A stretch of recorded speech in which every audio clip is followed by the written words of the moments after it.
Hello, everyone, and welcome back to Dicepainter Live. Oh my god, it's been a while. I'm just going to reframe my camera because it's slightly off. But yeah, we have not done one of these in quite a long time. Like a couple of months, right? Yeah, and it's a pleasure. It's an absolute privilege to have editor-in-chief of Dicebreaker.com, Matthew Jarvis, with us. How you doing, Matt?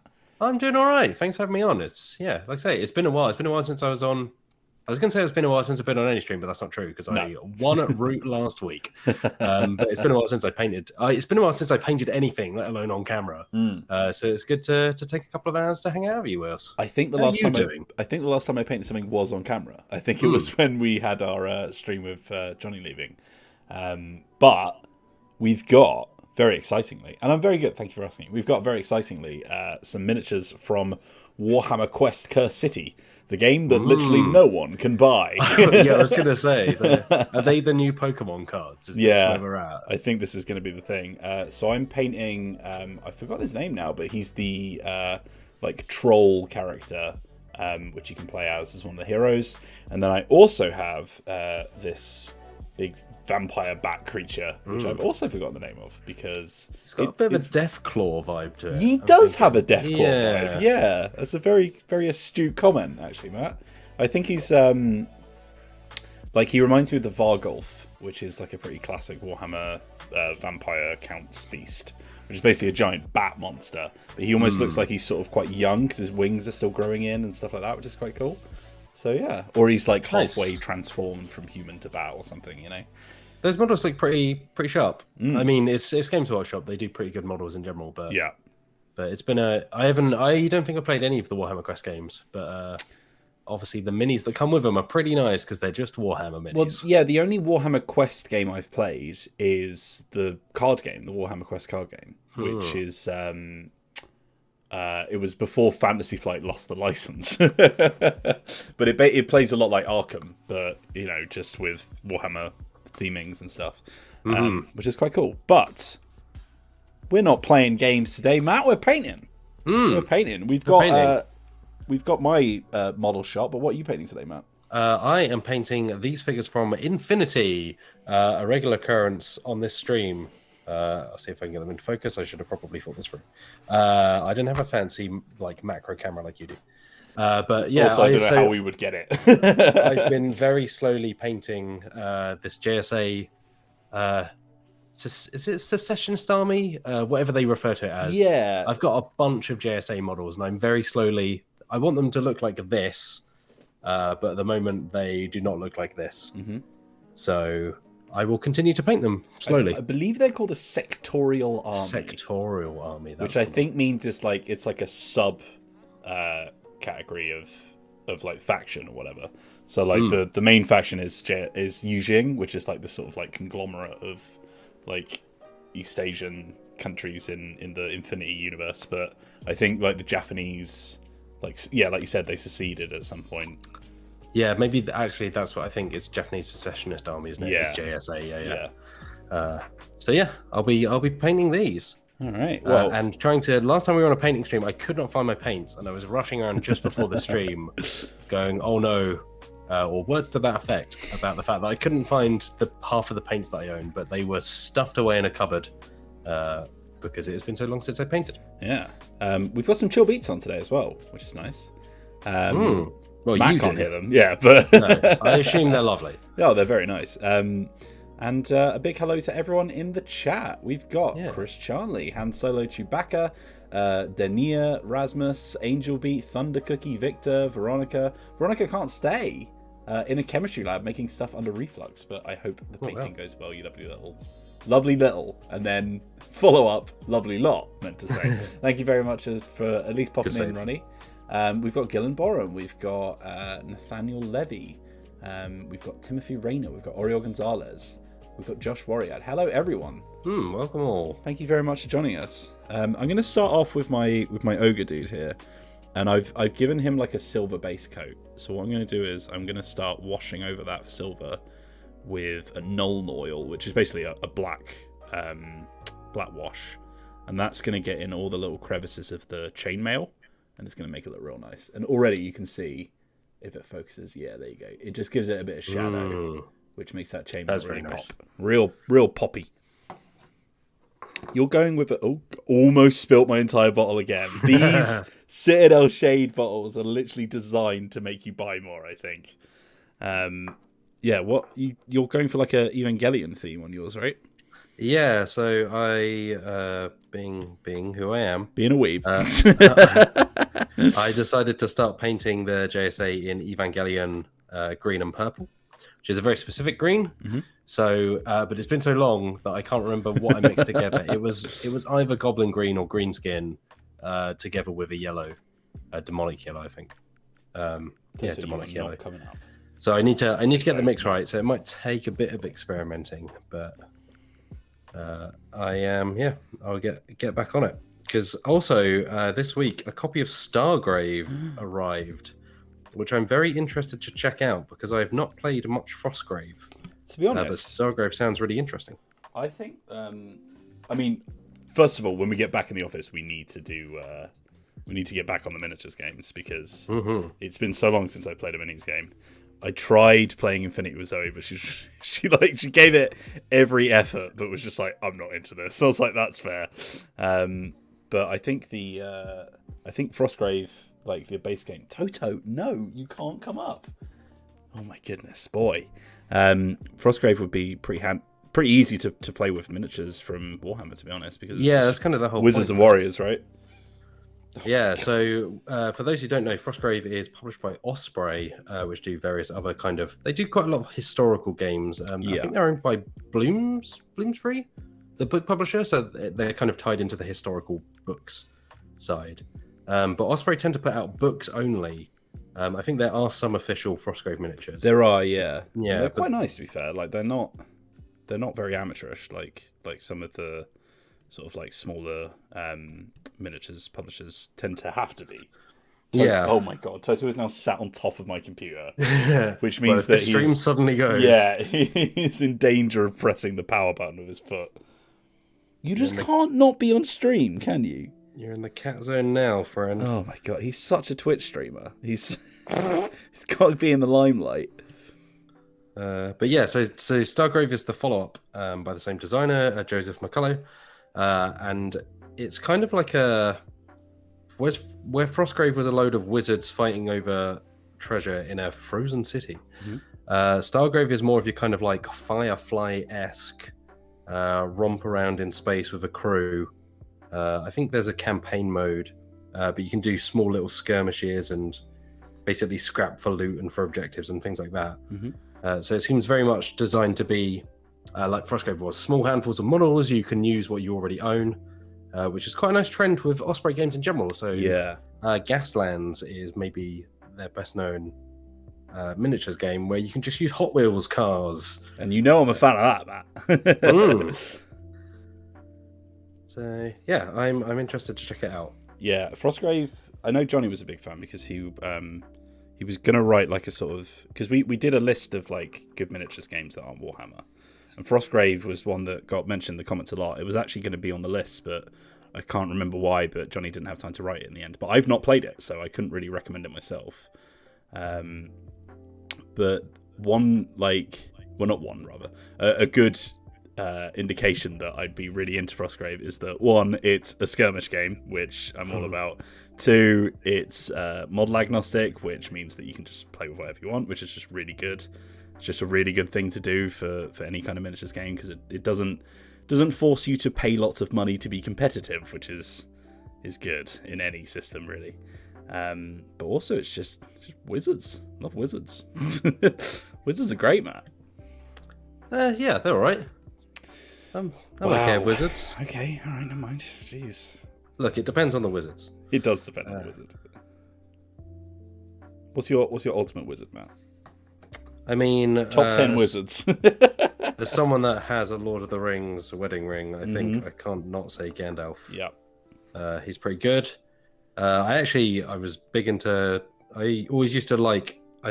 Tend to, anyone that's watched one of our RPG playthroughs this may not surprise you, but I always quite liked the kind of heelish villain characters. So actually, typically I liked Saruman. So when I was into the Lord of the Rings miniature game, I had a massive Uruk-hai army with Saruman. Yeah, I think I remember because me and my brother, when we were like when I was quite young, because like my brothers had been into Warhammer already, and I just sort of like got whatever models were left whenever they were sort of playing. So I think I ended up with like a couple of lizard men. But we tried to start the Lord of the Rings miniatures game back when it was actually quite big, because I think the films were still coming out and it just launched. And I remember being like because we got one of those starter sets, and I remember playing as the. Do they just call them evil forces? I don't know what the official name is. Yeah, I'm trying to think what they call them in War of the Ring. It's the Free Peoples is elves, men, and dwarves. Yeah, and then legions of Sauron, something like that. I think it depends because Saruman's army is the army of the White Hand, which is why Lurtz has a big old white hand on his face. And then Sauron's army is I can't remember actually. I don't know. Someone will know. Someone in the chat, please tell us what the official names, what the canon names for the Lord of the Rings factions are. I just meant what they call them in the miniatures game, to be honest. But they probably call them pretty straightforward stuff. I mean, the name of that game is the Lord of the Rings. It's like the Lord of the Rings strategy battle game, which is a terrible. I think they've renamed it since because. It became The Hobbit for a while, I think. Because the Hobbit films are coming out. And now I think it might just be Middle-earth. Okay. Middle-earth strategy battle game. But in the same way that Warhammer Fantasy was Warhammer Fantasy Strategy. That was Warhammer Fantasy Battle, yeah. This does not want to focus, this camera. I'm trying to show you all a lovely shot of this mini now. He's got all of his... Why won't you focus, camera? I might have to crack it into manual mode, to be honest. Whoa, it's getting complex now. Right, okay. Configure video. Here we go. All right, let's pop you into manual focus, which should be up here, I guess. Oh, there he is. Look at that. Oh, that's very nice. Yeah. So this is a trick that I use on my Stormcast Eternals as well. You just get a silver base coat. Wash it with a black, like an oily wash, and yeah, it just makes it pop so much. Yeah, that's lovely. The detail on that is, it's a beaut. Yeah, gorgeous model. So that's. Have you played Wildlands, by the way, Wills? Wildlands being the board game skirmish game. The Malifaux sister game, right? No. It's by Martin Wallace. It happens to be another Osprey game. But the reason I bring it up is it's a board game. Yeah. You scrap on it, but it comes with ink washed minis, and they're really nice. Oh no! Yes. I have got it. It's like it once again. It's a skirmish game, right? But it's the ink wash on the miniatures is actually really nice. I think I've got it in the other room. I am not a huge fan of that game. I never really gelled with it, and fair enough. Like, I'm pretty sure he's not watching, so it's fine. But it was a Christmas present from my brother, and he was like, "Everyone says that this is really good," and I was like, "Oh, sick!" And we played it a few times, and I was just like, "I don't get this. Like, it just doesn't seem like I don't know. It never seemed all that tactical, really. Like, it was just sort of move around, hit people kind of thing. Like, there wasn't much of a hook for me." That's fair. I can see that. Like, it wouldn't be for everyone. I think particularly if you were coming from having played a bunch of kind of meatier miniatures games, it is quite boiled down. But yeah, it was just interesting because I think there are a lot of board games that come out with miniatures, but it just shows you that even just you don't have to paint them up fully because often that can look a bit naff. Betrayal at House on the Hill. But just having a simple ink wash makes such a huge difference because it just pops the detail out. It's really nice. Josh Warrior says, "Greetings, lovely people. I'm currently playing Magic the Gathering in preparation for the next time Will streams it. I am getting regularly thrashed, but hey, to be honest, so was I when I first kicked it off. But eventually, you'll find like a deck that agrees with you, and once you're winning most of your games in like the standard mode, try just getting into ranked, and then." Because you'll start right at the bottom of the chain. You'll probably start off with some people that are more of a regular level for you. Because the generic play mode is literally just like you just randomly match with anyone. So you know, you might have someone who's just like, here's one of the starter decks they gave me. Or you might have someone who's like, I've been playing for the past 20 years, and here's my Ugin deck where like I summon a level million character in the first turn or whatever. It can make a huge difference, I think. Like I was playing Magic the Gathering earlier this week with friend of the site, Jason Coles, and he is very experienced in Magic. We were playing Commander, and I managed to beat him once, but with his help. Right. And that he pointed out that I could pull off a certain combo that would win that turn for me, which was very kind of him. But yeah, it was kind of fascinating to see the variety of ways that decks can be built and what they can do. So I was beaten at one point by a creature or a token creature known as a fractal. New for Strixhaven, right? I believe so, yeah. And basically, it is a card, it's an enchantment that every turn during upkeep, which is the end of your turn, it doubles its toughness and power and summons a new fractal.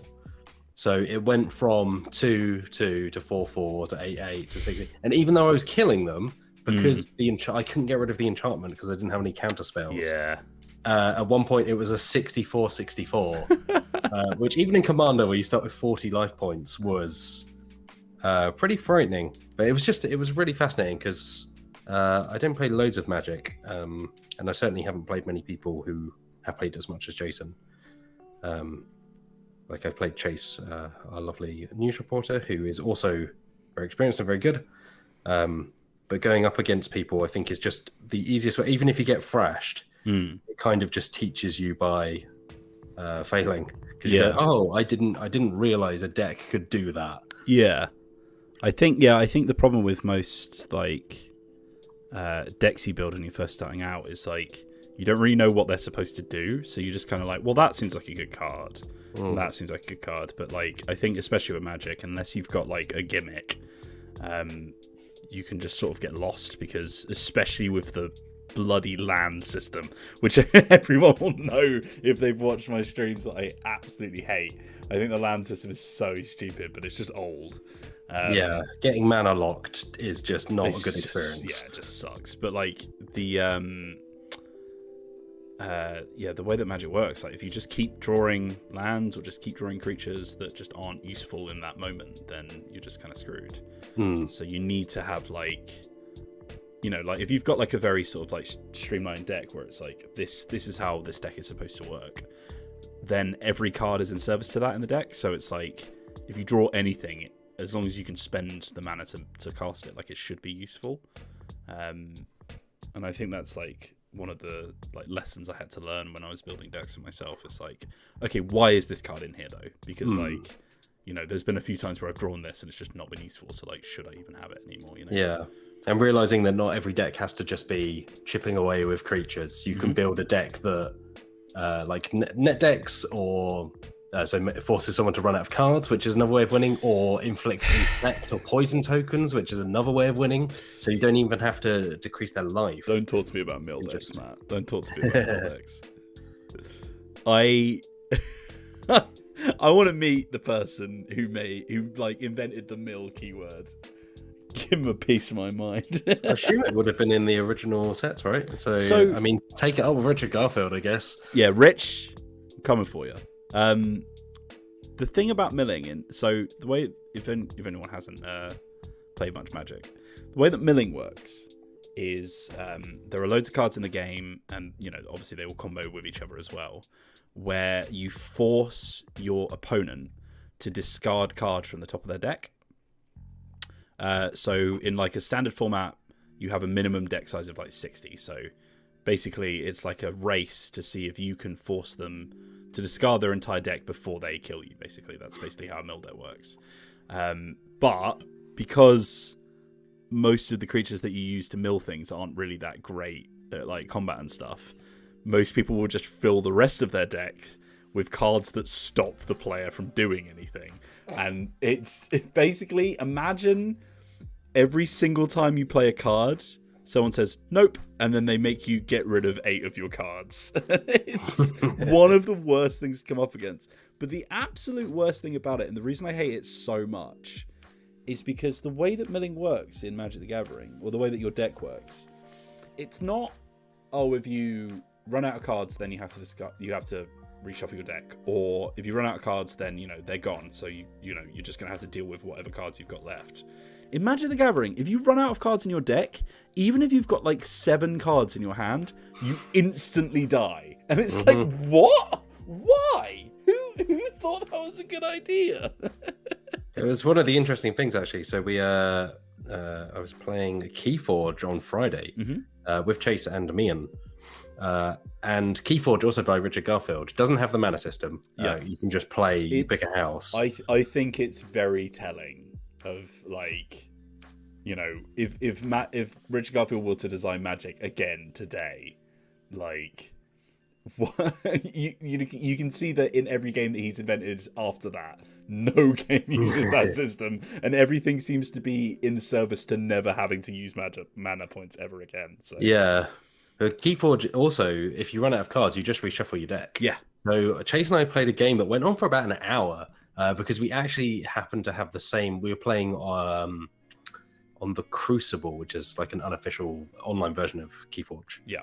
And we happened to be playing mirror decks, which was not deliberate, but it's just the way it ended up. And so it went on for an hour because we kept drawing similar cards to each other, destroying each other's stuff, but not actually managing to do anything. Yeah.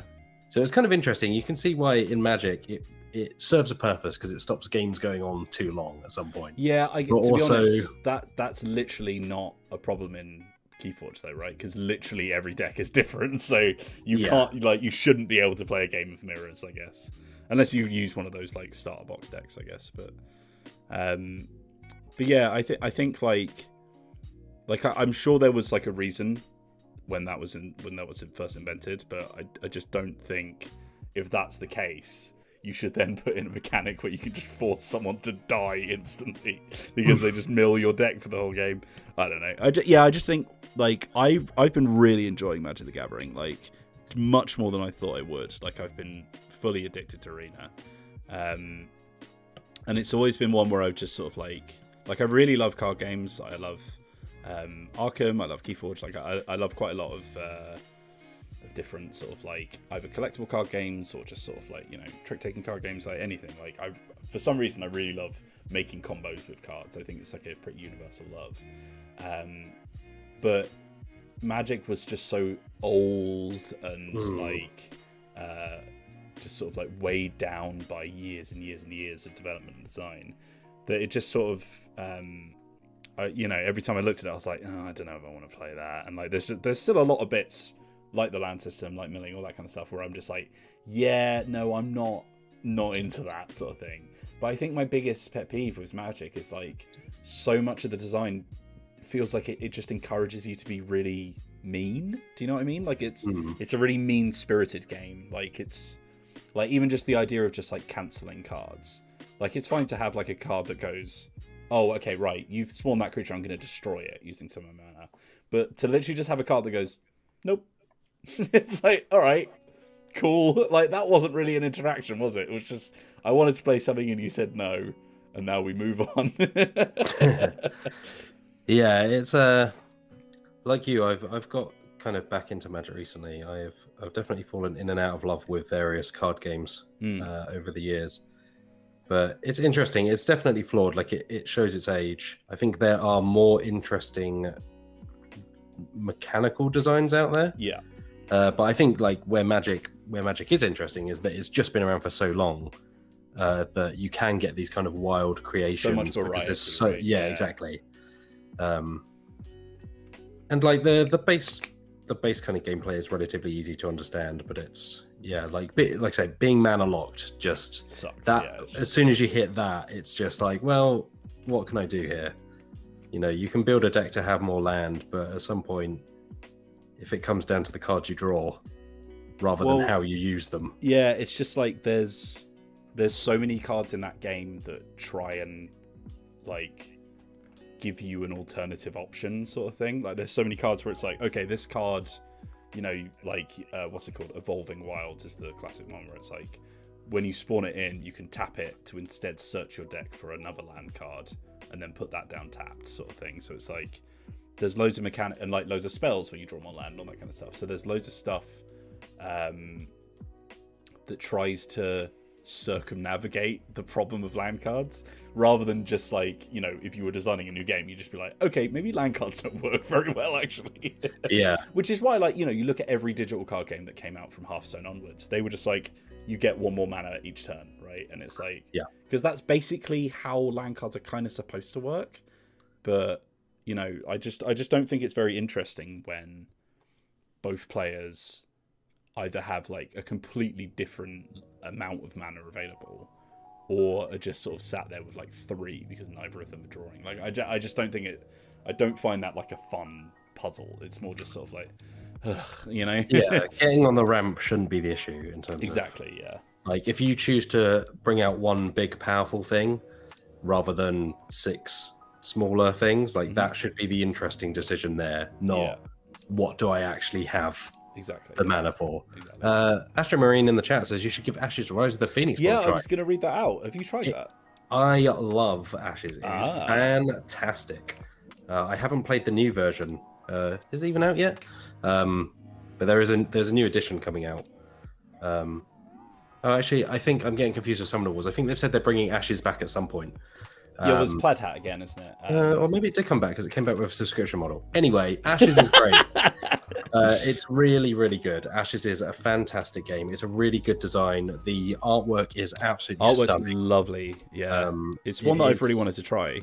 Yeah, it combines cards with dice, so there are elements of luck, but it is a really satisfying game. It is very good.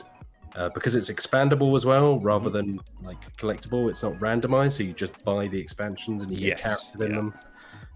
It's a really, really great game. It's fantastic. I think Isaac Vega designed it, co-designer of Dead of Winter and Forgotten Waters. It is a hell of a game. Yeah, it is one that I really want to try out. And yeah, as you say, the artwork's gorgeous. I just need like... Problem is, like, if we're all in the pandemic, right? So it's like I find myself playing a very limited set of games because it's like games that I can play with, you know, the one person who I can currently play games with, right? So it's like I can't wait to be able to just be like, oh, I'm going to try something really different today. Like I'm going to play a brand new collectible card game, or I'm going to play like a miniatures game, or I'm going to play like a heavy like strategy war game. You know, like stuff that you don't normally sort of just whirl out for a quick session, like with your partner or something like that, you know. Yeah, I missed the office. I missed the office for a multitude of reasons. But I also loved. We got into kind of a habit of playing a different game every lunchtime. Yes, different combinations Point of the team. and Dragoon and all kinds of stuff. Yeah, it was great. And even just having the excuse to go back to older games. Like at one point, I don't know if you were with us, we played Azul with Christian Donlan of Eurogamer, who is the world's loveliest man. But that was really nice because just getting to introduce games to people who haven't necessarily come across them and wouldn't otherwise. And Azul is fantastic as well. Azul is, it's stellar. Stellar! Absolutely stellar. Stellar!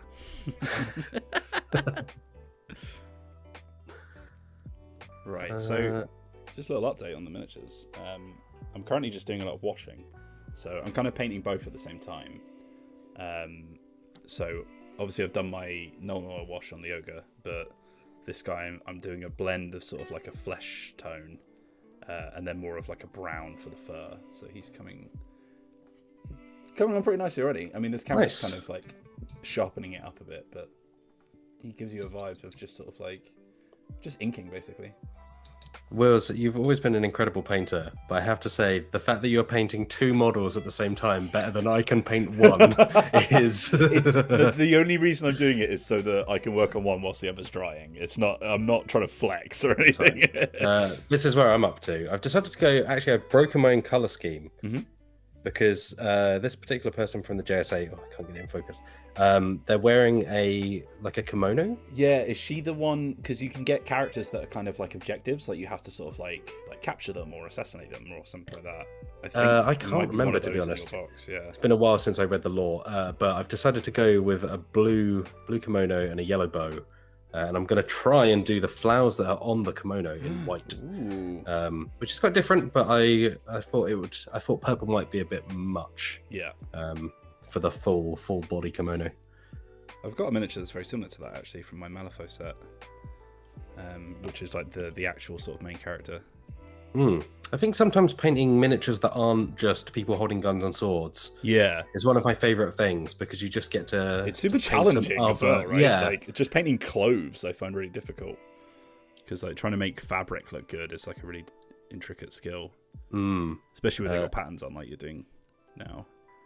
Stuart Badminton asks if we're back in the office next month. No, we're not back in. We don't have a date for when we will be back in the office because we're essentially playing it by ear. Like, I don't think the office is available for us to go into. So like, I'm going to be like filming stuff in the studio and things like that. But as far as like mandatory, like not for a long time. And I live a very long way away and have to spend a lot of time on trains, which I have no desire to do. As much as I miss everyone very terribly and miss the office, I have no real desire to hop on a train for 3 hours. Yeah, I feel that. Anytime soon. Mainly it's easy for me because I can just hop in the car or bike or something. Like, I don't really have to use public transport because I'm in Brighton, so it's obviously like a not long commute. But if I was sort of like long enough that I had to get a bus or a train or something, I don't think I would be going in. Yeah. Right. Okay. So there's him. He's drying for a bit. Should probably remember their names at some point. Let's do some proper colours though, because I've just been doing washes so far. So let's do some actual painting. It's time to think about colour schemes. Yeah, I think that's I kind of like coming up with colour schemes for things, but also find it very intimidating. Yeah. I have a friend who is very talented with like fashion stuff. Like they make costumes for plays and they study fashion, and their ability to come up with color palettes and things that go together always astounds me. Whereas I'm just like, I think the blue and yellow would look nice. I think like with color, like I think I can look at color and say, oh, that's a really nice palette, but I just don't know how to, like, I can't look at a color palette that's almost there and think, oh, how would I change this to make it better, kind of thing. Yeah. But I think like color theory is like a really intricate sort of like thing to learn. Like, yeah. It's almost like sort of mathematical, isn't it? It's quite a science to it. Indeed. Which I'm sure anyone who has studied art in some capacity can attest to if they're in the chat. But I'm going to start with some brown now. I'm going to start doing some belts. Because it's a Warhammer character, so let me tell you, there's some belts. That and Final Fantasy are the... I was going to say Warhammer, Final Fantasy, Kingdom Hearts. Kingdom Hearts basically is just Final Fantasy. So solve every issue by putting belts on it. Yeah, the best thing about Kingdom Hearts is they just put the Disney characters in the Kingdom Hearts garb. So you got Mickey Mouse in like a big long trench coat. Use. Okay, I'm actually going to have to be quite delicate with these belts because they're right next to the chainmail, which I've just washed. Okay. You're getting a nice close-up here, chat, which is something I always want to provide, but I find difficult because of the way that I paint things, which is like hunched over, breaking my own spine, and low as possible. But I think I found an angle for you. Always feel sorry for the top of my head being the most common sight on my webcam throughout these streams. Sometimes my wife chats me afterwards and she's like, you should look up every now and then. Like, you should show them your face rather than just everyone see your beautiful face. Overgrown hair. See, speaking of color theory, I've been trying to make like an auburn kind of like reddish brown by combining orange and brown, and then that was too dark, so I tried a bit of yellow, and then I tried a bit of red, and it's not working out well. So it's not getting to where I want it to be. Oh God, Gillen. Gillen Borum says, Banish the darkness with your key of light. That's Kingdom Hearts. Yeah. Possibly, I'm going to say it, one of the worst game franchises ever invented. Here he neither comes. The time nor the place. It is. Right, I'm coming down to Brighton now. Forget all that stuff about not getting on a train. Matt, I want to tell you... Oh, sorry, I want to ask you to think of a single moment from cutscenes in Kingdom Hearts that you thought was, let's see, appropriate... That's what makes it so fun. Plaintive, or you know, just any kind of human emotion apart from cringe and humor. There's a bit where they come across what's the Monstro, the whale from Pinocchio, and it's in space. Yep, as you do. And then Goofy says it's a whale, and then you go inside Monstro. And then other things happen. And then Mickey... well, there's all the starting stuff where Mickey is like the king of the universe kind of thing. And also an edgy emo boy. yeah, you know. It's Mickey Mouse. Renowned for his soulfulness. There's the bit where Donald Duck is the most powerful sorcerer in the universe. Matt, I feel like you've misunderstood the question. There's the bit where Donald and Goofy from Disney fight Sephiroth from Final Fantasy VII. The only game in which that would maybe make sense is like Smash Bros. You know, like Kingdom Hearts is just the Smash Bros of like JRPGs. It's fine. It's just horrendous. I mean, it's honestly, I wish there were more things like it where they just took, you know, like how Fortnite is now just becoming this amorphous blob of pop culture references. Yeah, it's just and becoming like the cinematic universe, the video game sort of thing. Yeah, but not even that, because it's just that's just a branding exercise in disguise, right? It's just like, here's a thing you like, mined for nostalgia points, and we're going to feed it back to you in the form of DLC and engagement. Whereas the thing with Kingdom Hearts is it is one of the stupidest plot lines, and it's unbelievably incomprehensible and hard to follow, even as someone that has played those games multiple times and is a fan. But the thing about it is they really try and make it work. And I think that's what endears it, is they're not just like, oh, we're popping over to the world of Mickey and like there's a bit of that, but they try to come up with a through line to connect all of to connect the Halloween town from Nightmare Before Christmas to like the simulation effect of the Matrix, basically, to Steamboat Willie, the original Mickey Mouse cartoon in black and white, and they try to make it work, and it's incomprehensible nonsense at so many times, but at the same time it doesn't feel weirdly cynical, which is probably why the third one didn't really work out, because, you know, that was where it was more Disney, and boy, yeah, if there's a cynical company. I like, all I think about when Kingdom Hearts gets referenced is that bit of Winnie the Pooh's soul rotating up into the sky, and it's just like, I can't imagine a single world in which I would be able to watch that without immediately turning the game off. The Winnie the Pooh parts of Kingdom Hearts are the worst parts of Kingdom Hearts. I mean, that's saying a lot. It's a bunch of mini games, and they are awful. They were awful at the time, and even in the remakes, they are still awful. It's truly frustrating. And when we have to climb up the tree to like catch honey and bat away bees, but it's really hard to judge how, like, where you are in the tree, so you just fall down continually. I think my first girlfriend was really into Kingdom Hearts. I remember her bringing her PS2 over to like show them to me, and I was like, wow, this is awful. And she was like, no, it's my favorite game. I was like, okay, you have terrible taste. But there's this bit where I think it's like Little Mermaid area or something, after you do like the rhythm game, where they're all dancing around. You have to fight that guy who's like, dance, water, dance. That guy, do you remember that? I don't remember that. He uses music to make water attack you or something. I don't remember that. I'm sure there's someone in the comments who... you fight Ursula in the Little Mermaid Land.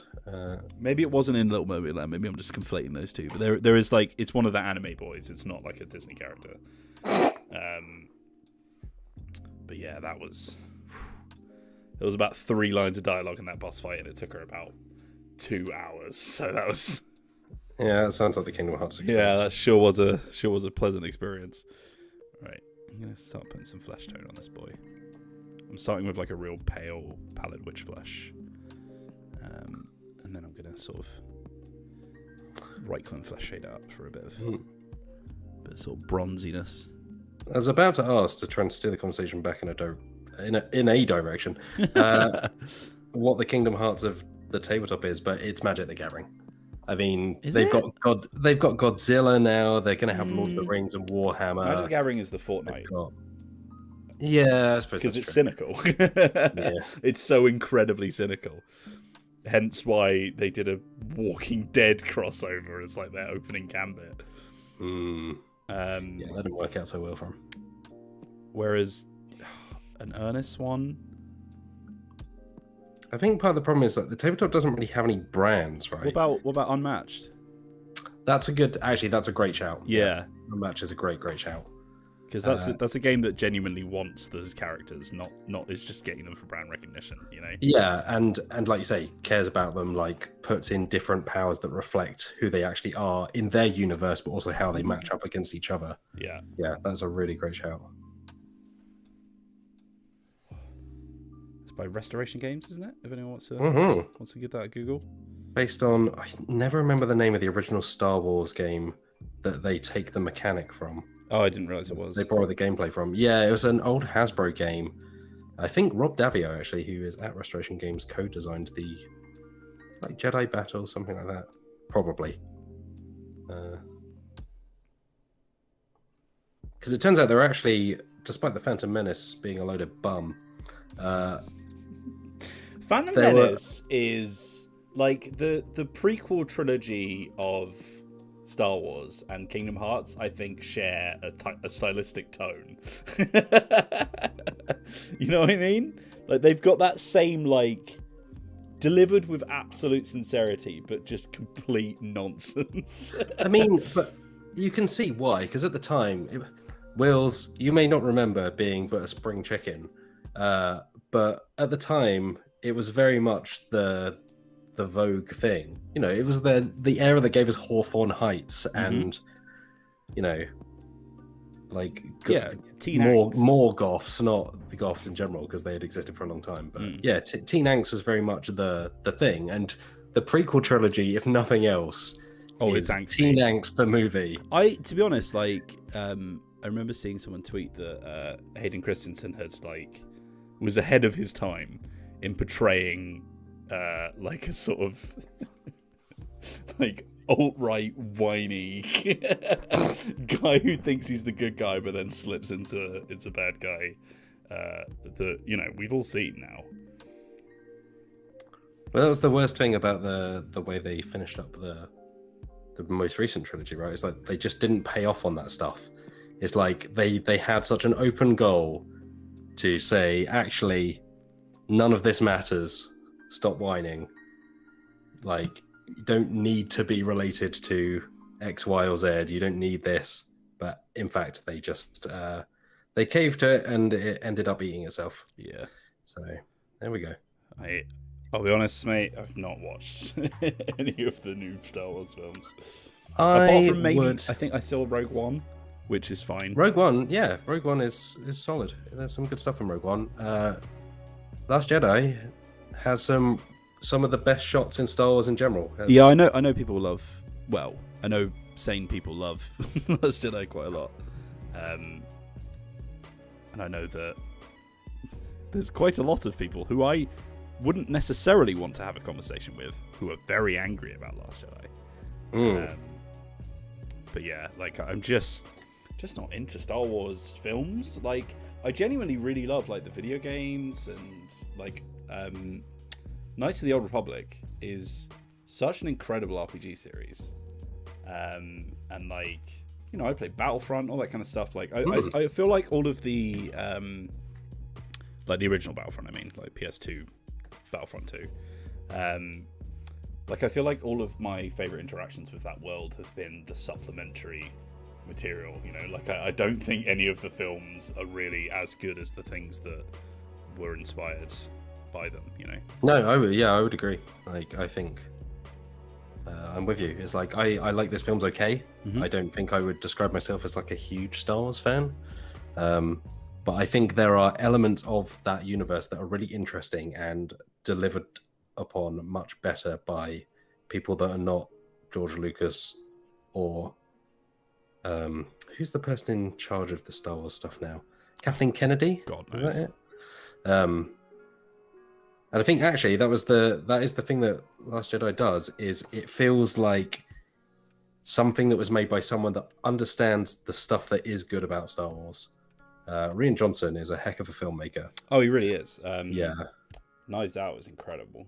Oh man, Knives Out is, I will say, one of the best films I've seen in the last 10 years, maybe. Yeah, like, it's fantastic. so good. If you've not seen Last Out, have you seen Last Out? Knives Out. Have you Last Out? Have you seen him talking about that shot where I'll try not to spoil any of the story, but like there's a shot where I've forgotten all of the characters' names. Benoit Blanc. Benoit. No, not Daniel Craig. But the main character, who's the maid or nurse. Oh yeah.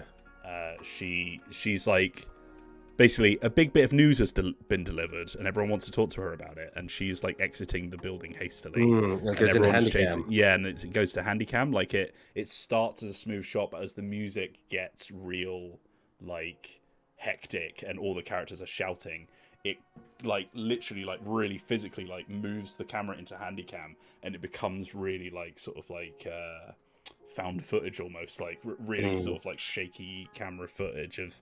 And it's like it's a really good shot for selling like the emotion of the scene. And there's like a behind the scenes talk with Rian Johnson talking about it. And he was like, "Oh yeah, no, we were filming that, and like the Steadicam broke, so we just picked the camera up and carried on filming." It's like, it was just completely unintentional, but it worked so well that they left it in. But yeah, like so many of the best stories in film production but many other things are that kind of happy accident. Yeah, like we did not mean to do this, but yeah, so glad it happened. The famous Twin Peaks scene, right, is where they're doing the autopsy of Laura Palmer, and the light starts flickering, and they just left it in because David Lynch was like, "Yeah, that's unnerving," or or the guy that plays Bob just being caught by mistake in a reflection, and he was like I can't remember what his job title was, but he was kind of like a behind the scenes like runner style person, like but just then ended up getting cast as the like a major part in this very influential series. I've not watched Twin Peaks. I feel like that was a cultural phenomenon that I'm just too late to ever really understand. Do you know what I mean? Parts of it definitely have dated, but I think like it is still unlike anything else I've ever really watched as a television series. It is a very strange thing in all the best ways. All right. Is anyone? People are very excited for me to play Arena again. I've been really enjoying those streams. And Loli's playing some Star Realms is very good as well. But is anyone else in the chat working on some hobby stuff? Doesn't have to be miniatures. Doesn't have to be painting. You could be drawing or knitting or whatever you like. Let us know. Alfie says, like in the Fellowship of the Ring, where Aragorn really deflected the knife because the orc actor accidentally let go when he threw it. Oh, that's excellent. Good old Viggo Mortensen. He seems a good egg. Right. So I've given this guy incredibly pale flesh, which I'm now going to wash over to give it a bit more of a tan. But I think ogres are quite sort of pasty in Warhammer. I don't know. I can't remember. From what I remember. The Ogre Kingdoms models that I have, I've given them like frostbitten grey flesh because they're all like icy boys. Very nice. And Age of Sigmar lore. Yeah, there we go. Let's make that look like human skin rather than a dead person. How's the flowers going? I haven't started on the flowers yet. I've moved onto the Attache case for now. The Attache case. Attache case. Just because I wanted something big and blocky to paint up before I tried doing fiddly little details. You procrastinating. Basically. Another top tip, by the way, gang. This sort of fleshy tone, like Reichland flesh shade. I say fleshy, like Caucasian flesh. Is real good for rusting up armor as well. So if you've got like some silver that you've got showing up and it seems a little bit too bright, a little bit too new, you can rust it up a little bit with quite easily with like one of these washes. Just give it a real heavy blob just in like a patch. Can look quite nice. But yeah, look, so you look at his hand here, incredibly white, but with that shade, just got more of like a fleshy tone to it, which is nice. It gives off the like popping veins and stuff that Warhammer love to give on their muscle men. Yeah, I really liking that, Wales. Big fan. JD Alsop says, I would be painting Oathmark elves, but instead I'm at work listening to your relaxing voices. Oh, you're very welcome. Yeah, thank you for joining. Relaxing. Jamie Dancer says, I'm recording an audiobook of my first novel as a Mother's Day present to my mother. She never sits down to read, but loves audiobooks. That's amazing. That's a lovely idea.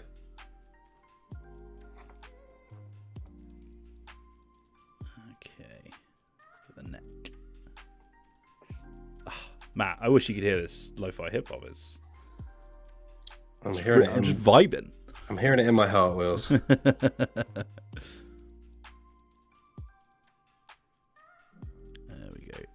I regret painting this Attache case just straight black. I think it's maybe a bit much next to the light blue of the kimono, but yeah, I might. Well, you can always just use that as a base and I'll give it some detail. It felt right, you know. Black case, mysterious. Yeah. Briefcase, the classic. Could just go for like a brighter sort of grey, maybe. Yeah, I might get some light going because the sun's going down a bit. Detail it with a bit of like gunmetal or similar. Yeah. So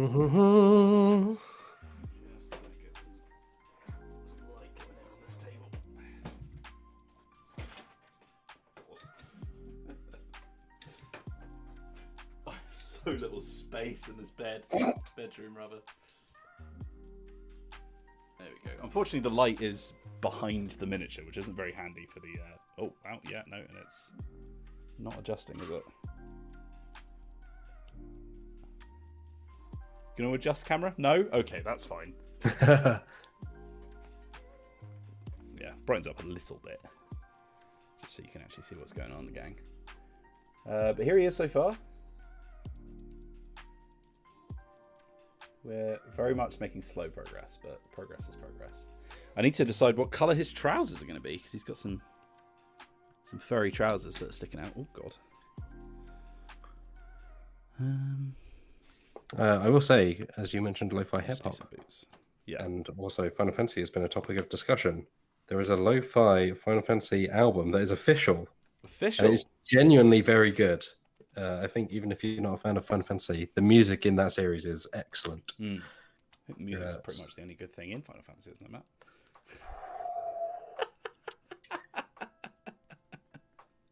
Like, I'll not hear a bad word against VV.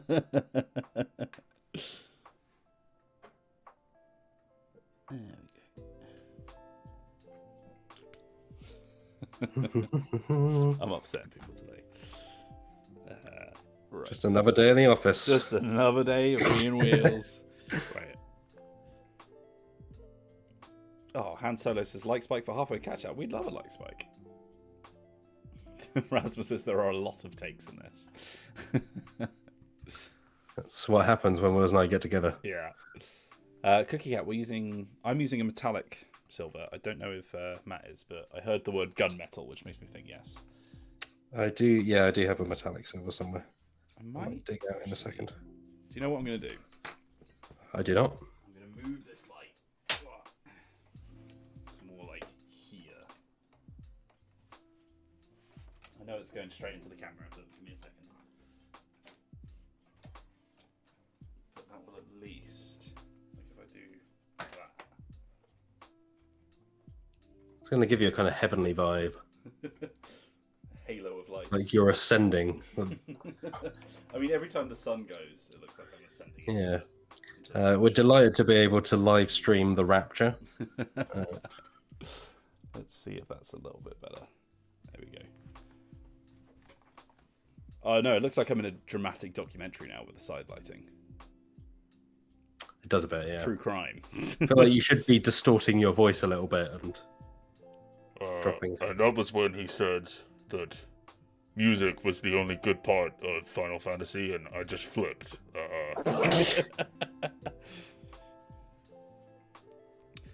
Okie dokie. Yeah, we got a little bit of a better view of this guy now. Yeah. This is where I'm up to. I've started. There we go. I'm not sure about it's a bit much. The problem with bright colors, I never know how to wash them, like to get, because obviously they're super bright and sort of flat when you first paint them on. So I never really know how to sort of dull them down without making them look really dirty, if that makes sense. Yeah. I tend to, like, I'm not a huge detail painter anyway. Like, I tend to do quite flat colors. But you can kind of see when I did the mech, you particularly in the white areas on the back, you can see where I washed it. Yeah. Which gave it a good bit of detail, but yeah, you're right. Particularly with white, just like pure white. White is really hard to work with. Which I think works in that case because it just looks like it's kind of been in the walls a bit. But it's a robot. Shit. Yeah.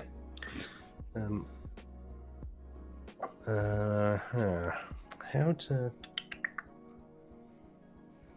Yeah, maybe. I wonder if I've got like a dark metal, like a gunmetal. I think I've got plate metal, but that's probably a bit much. Yeah, I think gunmetal's pretty dark, to be honest. I used to have a gunmetal grey laptop, or it's like a gunmetal purple. But it was my favorite laptop I ever owned. It weighed a ton. It was relatively good at running games. It felt built like a tank. It had a nice keyboard as well. And then one day I just slipped and spilled an entire bowl of shreddies into it. And that was the end of that. Oh, Matt. Yeah. Yeah, that it doesn't survive a bowl of shreddies to the face, does it? It did not. Okay, we've got some brown booties on this boy now. Some brown booties. God, I need to... There's so many things I have to have on my desk when we do these streams. I've got the mic here. I've got like a camera on a tripod, and then I'm having to sort of like loosely grip it so I'm not hiding the shadow to actually show people off. Yeah, I've got some brown booties now. I actually didn't flesh shade his other hand as well, which I need to get on. But after that, I might do some brass. He's got a lot of patches on his armor, which makes me think he's sort of like cobbled it together a bit. He's got like a sort of gladiator vibe, which is quite cool. Right.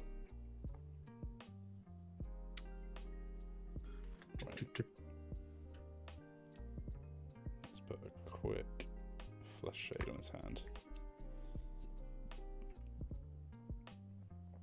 He's double brushing, folks. He's double brushing.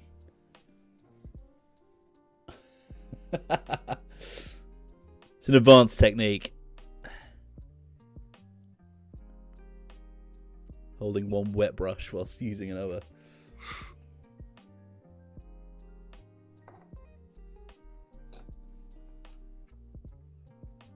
Oh, I feel like I've maybe bitten off more than I can chew with these flowers. It's always the case.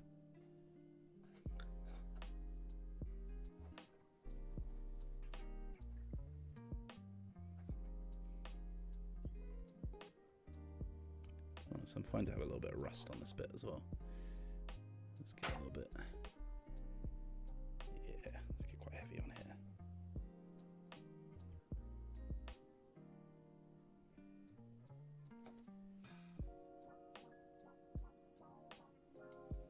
I think Jake is making music in the other room.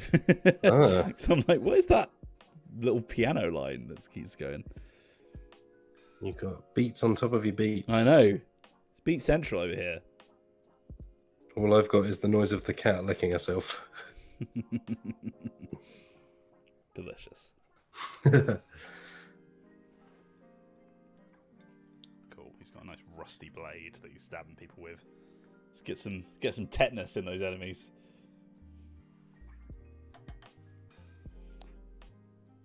Ooh. Lucanthius says, "Hey, Dice Fellows. Only have 15 minutes before class, but I wanted to pop in and enjoy some chill painting before I get back to finishing the 2 assignments I have due tomorrow." Well, good luck. Yeah, good luck, and thank you for joining us for whatever time you can spare. Right. Let's pop down some brass, shall we? Have I still got my Balthazar gold?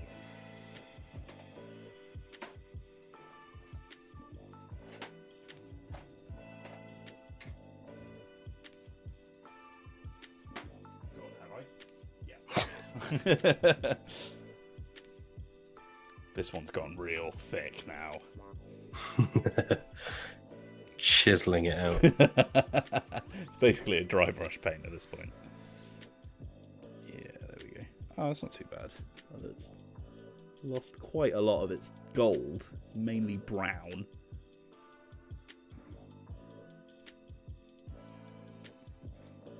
God, that's super brown. Some more shaking. Elliot Brooks. Hello, Elliot. What paint in front of you right now? If you had to, would you drizzle over fries before eating them? I will acknowledge quickly that Elliot is a friend of mine, and this is very on topic for Elliot. God, I guess. I mean, I have got like a nice ketchupy red here. So yeah. At least my brain would momentarily be confused and maybe like not register the paint. Yeah, I feel like I don't know this mythical orange. Ooh, that's very mythical. Yeah, but I feel like you could. Oh crap! I could get that down me. I could go for some mythical orange. It's got a big sort of like Keenan and Kel orange soda vibe. Right.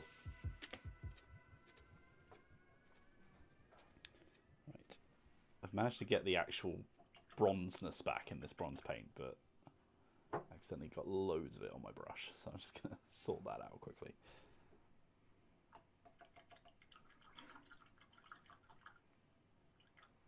It's weird when you see paint start to sort of separate and you can tell like what they mix together to make this thing. Brooke says that would at a glance probably look like some dusted Parmesan. Right. Let's get some bronze plating on this bad boy.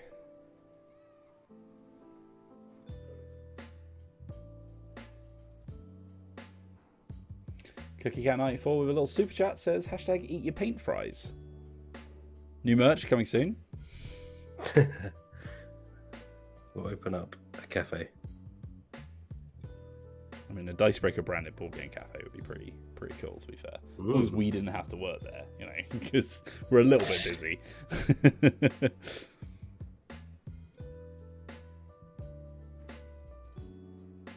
Okay, right. I'm gonna move this over a bit so I can get the model a bit closer to me whilst I'm painting, because I'm struggling to keep it all in shot. I'm just painting these little panels here on his shorts, which are kind of like little plates of metal on a leather jerkin, I'm assuming. There we go. Matt, are you doing something complicated? Because you've gone very quiet. Sorry. I'm trying to paint these flowers. I realise it's not the most interesting. I'm concentrating so hard because I'm not great at it, but look, they're coming together. Oh yeah, no, they look nice. Oh, it almost went focus there. Oh, there we go. Yeah, they're quite fiddly, and I'm not a great detail painter, as I say. So, but you know, gotta challenge yourself once in a while. Yeah, well, I mean, the only way to get better is practice, right? Mm-hmm. Thank goodness I'm not doing it live on the internet. Yeah, but Matt, it's not focusing, so people just like get a vague blob of it and be like, "Yeah, that looks. I think that's good," and they'll never know. Honestly, Wills, if I can get a vague blob to look good, I'm happy with that. That's generally most of my approach to painting is like, if it looks good at the distance, I would use it on the table while playing a game. I think that's something people forget as well. It's like you're going not to see that thing microscopic detail anyway, right? So, yeah. Apart from when we say, "Here's what we've been painting" on Instagram, and then it's like, yeah, people are always very gracious. They're very kind. Little reminder: if you haven't already followed us on Instagram, you can see our finished miniatures over there. I think it's the only place we paint them or post them, rather. Sometimes they go up on Twitter, but come follow us on Instagram. We do put up pictures. Exclusive content At Dicebreaker, I believe. Now that is a handle. That's a heck of a handle. No joining, no watching, yeah. Thanks, Twitter. no teaming. Just straight up at Dicebreaker. Prestigious. Okay, I'm giving him bronze wraparounds on his wrists as well. Looking pretty good. I've got a lot of sort of like I tend to do quite a lot of earth tones in my painting, I think. Yeah, I think it looks quite nice. Might give some... yeah, that looks lovely, Wes. And I need to find some sort of like details that I can sort of edge paint onto to give them a little bit more pop. It's maybe a little bit flat at the moment, but I think overall it looks pretty decent. Mm-hmm. In fact, whilst we've got the flesh tone out, let's get some fur going.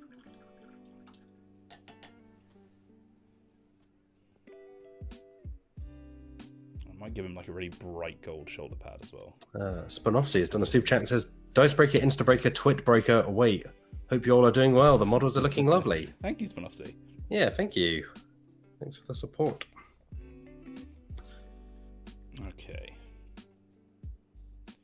Here we go. Right. Let's get some fur going. So he's got these sort of like... He's got furry breeches. You got fur all over your breeches. Oh, yeah. Furry breeches. I mean, you know. Furry breeches sounds like the noise of a sounds like the name of a psychedelic band from like the 70s. The furry breeches. You've got to keep warm in that cursed city. It's cursed because it's so cold. It's cursed because it's actually really warm, but you have to wear fur to get in.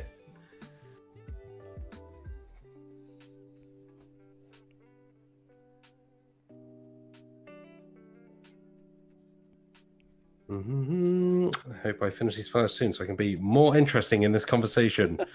I feel like people have probably heard enough Kingdom Hearts faults for today. Oh, I don't know, Matt. Because as soon as I can tell you that they're all wrong. Look, everyone's entitled to their opinion, even if it's a bad one. There are no wrong opinions, just bad ones.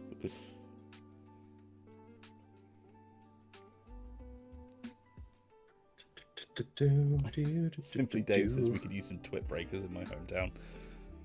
There we go. Yeah, I think I need to pick a colour though to paint these legs. He has got like a bit of his trousers showing. I did like a sort of like in hindsight quite bright blue and everyone said he looked like he was wearing jeans, which is not really what I was after. So I'm going to find a slightly different colour from blue, I think. There's a problem I have with often fantasy models is it's tricky to paint things in something that's not just like leather or different shades of brown and metal, brown and grey, and I'm going to do a rich green, I think. It's modern fantasy, baby. Men in tights.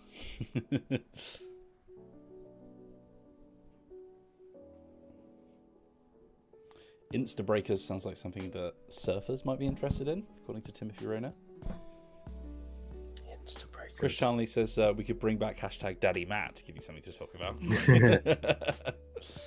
He says there's always the sunset palette, and that's very true. Sorry, carry on. I was going to say, I think that was the stream you were away for. Is the root stream, I believe, is where DaddyMatt wasn't DaddyMatt Oath. Yeah, well, it came back up during the root stream. In so many ways. Whatever you were eating came back up. Right, okay. Let's get some green going. Just need some colour on this model because it's a little bit, as you say, it's metals and leathers, which sounds like a leather daddy shop. Metal levers. There we go. Some nice green trousers.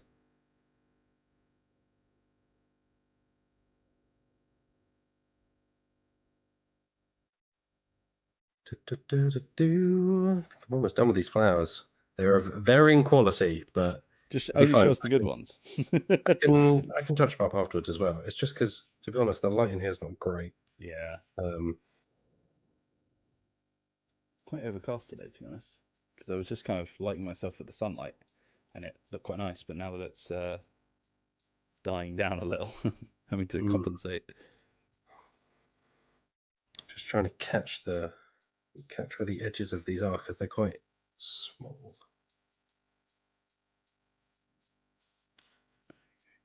In hindsight, I should have done the screen before I did the fur. So I'm just going to get green all over the fur. Oh, that's quite nice. It's a little bit thin, so I'm having to touch it up a little bit.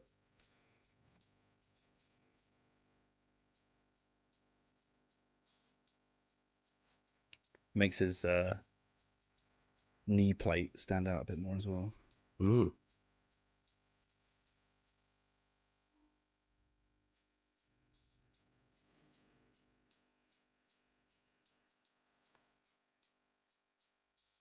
There we go. Let's get this model looking a bit more interesting.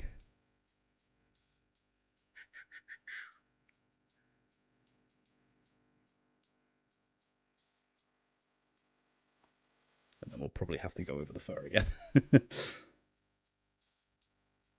Dry brushing remains one of those elusive things for me that I just cannot. Are you trying it out?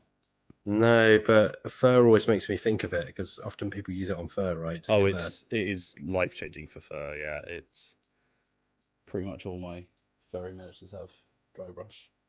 Don't know if I've got any with me. Not furry miniatures, is it? Like I didn't say a word. Wraps. Yeah, look, it's got some nice green trousers now. Have you ever come across oh gosh, can't think of the name of it now. Rumble Slam. Rumble Slam. Rumble Slam. I don't know how I'm bringing this up other than I just thought of it just now, but it's a wrestling miniatures game. Rumble Slam. In the exact same tone of voice. Rumble Slam. Rumble Slam. It is one of those names that you have to just roll off the tongue. But it's a miniatures game, but it's a wrestling miniatures game. So your battlefield is the squared circle. But it's a game that is full of kind of parodies of famous wrestlers. Can you explain why they call it the squared circle for me? I would assume that the circle comes from other fighting. Wrestling. yeah, or like sumo wrestling maybe. Mm-hmm. But it's obviously squared off. Boxing's in a square, isn't it? Yeah. But I would assume it's some kind of thing that harkens back to however wrestling started. whether it's sumo wrestling or otherwise. But yeah, it's a game where it's full of parodies of famous wrestlers, but you also get kind of like fantasy factions that can go and wrestle in there as well. So you've got like your Randy Savage kind of parody and your Undertaker homage and so on. But it's a game I've always been interested in, but at the time was like, I don't need to buy a load of miniatures. But who knows? Maybe after I'm done with these infinities. Infinities I mean, if there's any miniature series that would be for you. You've already got an anime miniature, so now you need a wrestling miniature to complete the set, the Matt Jarvis set. I think, I've been watching, is what I meant to say. I've been watching a lot of Dark Side of the Ring recently. That's a great show. Yeah, which is, for anyone who's not aware, is like a sort of deep dive. It's almost like a true crime serial, but it's about like the sort of like shady things that have happened around sort of like WWE and World Championship Wrestling and all that kind of stuff. But the second series is narrated by Chris Jericho as well. Yeah. It's a really interesting series. I've watched it with my wife. It is tough watching at points, but I think it's interesting because wrestling is one of those businesses where a lot of it is often, it's hard to tell where the line between real and fake lies, because I mean that's the whole point, right? It's like it's keeping kayfabe and all of that. So it's interesting to watch a series where that stuff is kind of out in the open a lot more than it often is. Yeah, and explored. Because there's also there's a lot of bad stuff that goes on. Like watching the episode on New Jack, who is a very, very controversial figure. He's honestly, I'm pretty sure he should be in prison. I don't know if he is now or if he was, but he at some point he should have been. But yeah, like genuinely quite interesting because I like, to be honest, like I've watched a few because there seems to be sort of like two different like types of episode that they do. They've got one where it's like, okay, here's like a murder that happened, you know, or like here's you know, like someone who went missing or something like that, and it does feel like a sort of true crime documentary like you might find on like Netflix or something like that. But then the ones I'm actually more interested in are the ones where they look at more sort of like the business side of things and like how, you know, some people have gotten screwed over and stuff like that. Yeah, the Montreal Screwjob episode's very good. But also the slap that was heard around, or whatever it's called. So for anyone who doesn't know the story, it's fantastic. There's this, do you remember his name, the heel? I do not. So so the reporter, right, the journalist. Yeah, so basically there's this classic sort of like heel wrestler, and he's sort of like seen as one of the most you know, like dedicated, not breaking kayfabe. Sorry, again, more language that if you don't know wrestling you won't understand. Kayfabe basically means like pretending that it's real even outside of the ring, right? So it's like if you're going to like an autograph signing and you're like this big scary heel, but then you end up like taking pics with little kids and smiling and being really nice, then people will be like, oh, who the hell's this guy, right? So before it came out publicly that this stuff isn't real and you know, it's entertainment, they would like be quite religiously stuck to that. Like if you had a big rival, you could never be seen out with them being chummy and all that kind of stuff. So one guy that took it really to heart, I think in the 80s, maybe the 90s, probably the 80s given the quality of footage, it was the 80s. And who ended up being a bounty hunter after that stuff is wild. After he quit wrestling, which is just mad.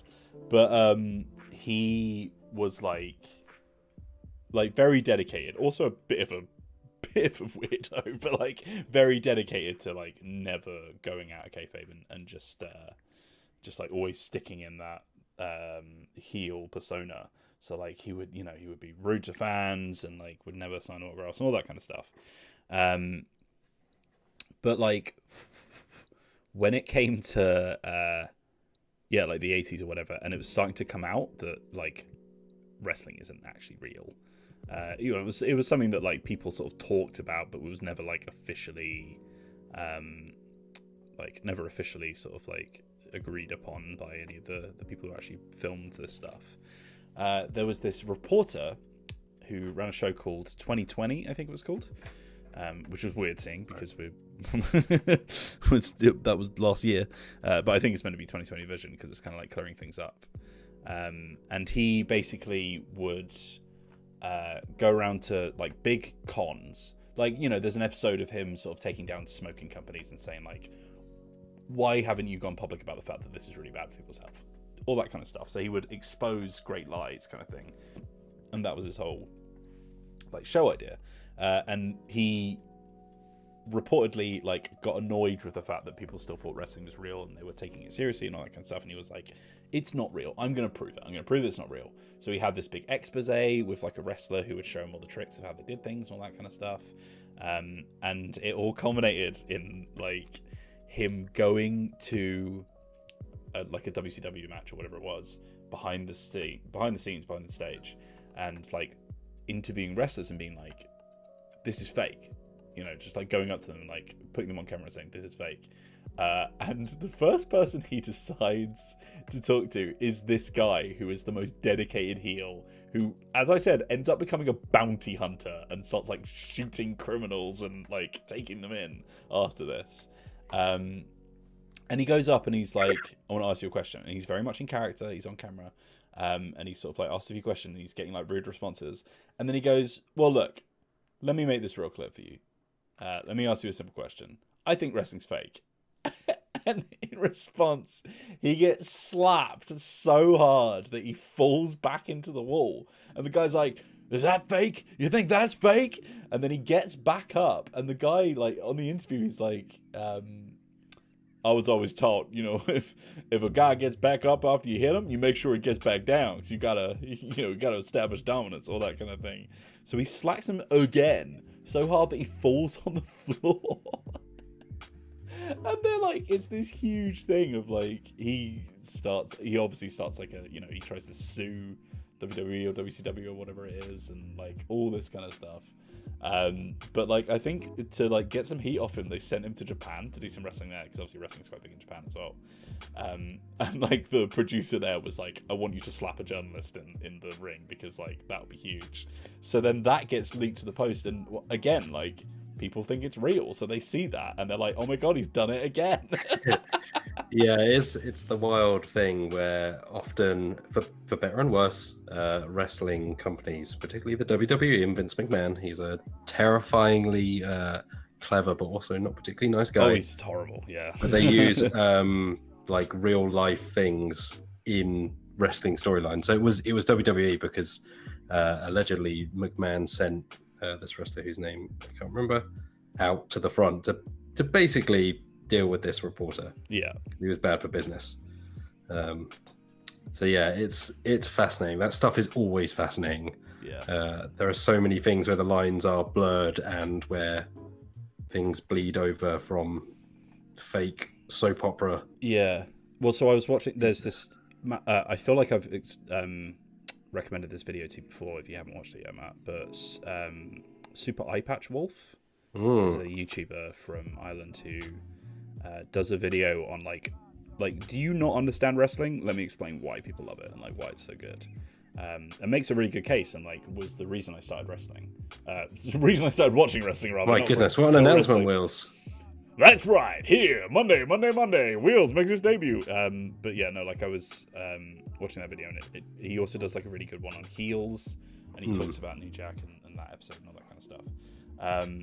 With MJF and stuff, like, you know, just talking about that whole sort of relationship they have outside of the ring. But there is why did I bring this up? Hold on, I'm trying to get back on my point. What was I talking about? My ADHD brain has kicked in. What was I talking about, Matt? What was I talking about? You just kind of brought this up, I think. Genuinely. God, I've completely forgotten my point. It will come back to you in a bit, but sure. it is a very good series. It's worth watching. Yeah. It is hard at points because it's quite unflinching. Yeah. Like particularly there is a couple of episodes on Chris Benoit, who is that's a real rough one. Yeah.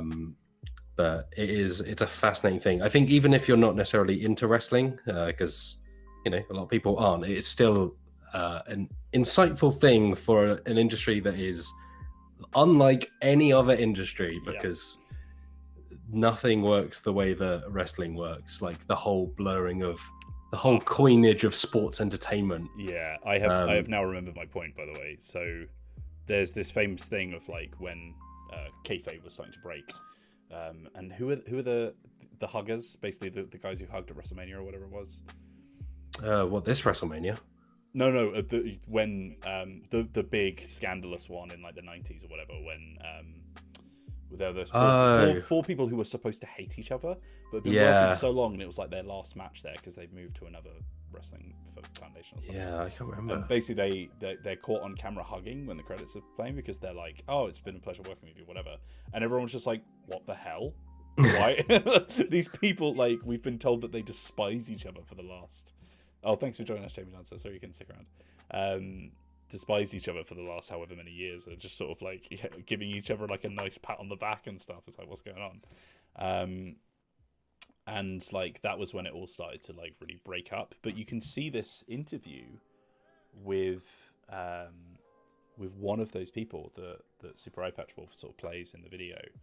And he's like doing an interview about like why, I don't know, like, why he's leaving or something like that. Basically, he's doing this interview on live TV about his career and stuff. And you see him get really irate and be like, I was never given the proper opportunities. Like, I should have been way bigger than I was. Like, all this kind of stuff. And, like, the genuine question is, like, who's talking right now? The character? Oh, is this CM Punk? Is this when CM Punk... maybe? No, I feel like it was younger than that. That wouldn't have been the 90s, but CM Punk definitely, when he left, I think they called it the pipe bomb, where he basically just was like talking very directly about the business in a way that wrestlers often don't. And making quite pointed criticism. Yeah, as Chris Charnley points out, so for anyone who doesn't know about Chris Benoit, like there's an incredibly dark part of wrestling history kind of thing. But before that all started to kick off, there's a very funny instance where basically his eventual wife, by the end of his life, who was Nancy, I can't remember her surname, but she was Nancy, but she played a character called Woman, and like she was a incredibly influential like female sort of like wrestling icon. But she was the wife of this guy in one of the wrestling circuits. And ended up like being the wife of like the heel character as well in like the storyline. So he was like, he would be on the camera being like, "Shut the hell up, woman," and being like really abusive to her, like as part of the story, but also was a bit of a dirtbag in real life as well. Like really didn't treat her right. So it was part of the story that this guy who ended up being sort of like the producer on the show, he ended up making like a storyline where Chris Benoit's like character, the wrestler, would like try and save her from that relationship. But that's literally what happened in real life as well, because he was quite abusive and they fell in love. So Chris Benoit ended up like actually starting a relationship with her and like ending that relationship. So it was like a lot of people say that he booked his own divorce or something like that. Like it's very funny. But yeah, it's just that wrestling's so bizarre, but it's such an interesting thing because it's like there is literally nothing else like it. Like it's you never see characters and storylines develop like weekly real time in any other medium. Is something that iPatch Wolf talks about as well. Like it's a really good video. I really recommend anyone who's interested watch it. But yeah, wrestling. Wild. Maybe watch AEW instead of WWE. AEW is very good. They've still got some bits where I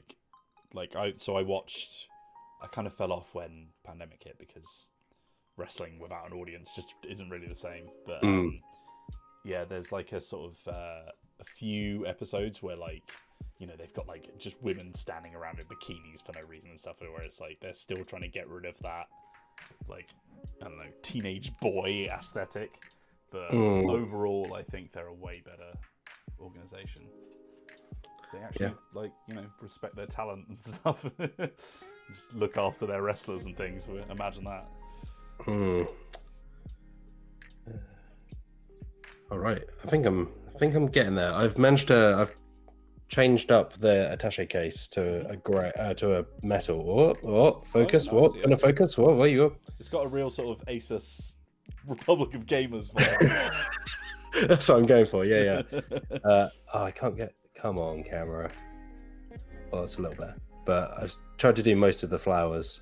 Yeah, the flowers look nice from what I can see, mate. Like they're obviously out of focus, but they look nice. Yeah, they were very fiddly, but I think they've mostly come out okay. I'm actually quite happy with this is not going to show up on camera, but there's a flower in their hair. Oh, in the hair, yeah. I managed to get the little yellow middle. Oh, it looks lovely, man. Thanks. It's got sort of like a like the color palette is like the sky from Andy's bedroom in Toy Story. Yeah. He's got like this water jug on his hip that I'm just gonna give a sort of like ceramic color palette to. Is it marked with like 9 o'clock, 10 o'clock? Make sure that you get all your 6 pints of water a day. Yeah, no, I'm sure this guy is really, really into his hydration. Yeah, well, you know.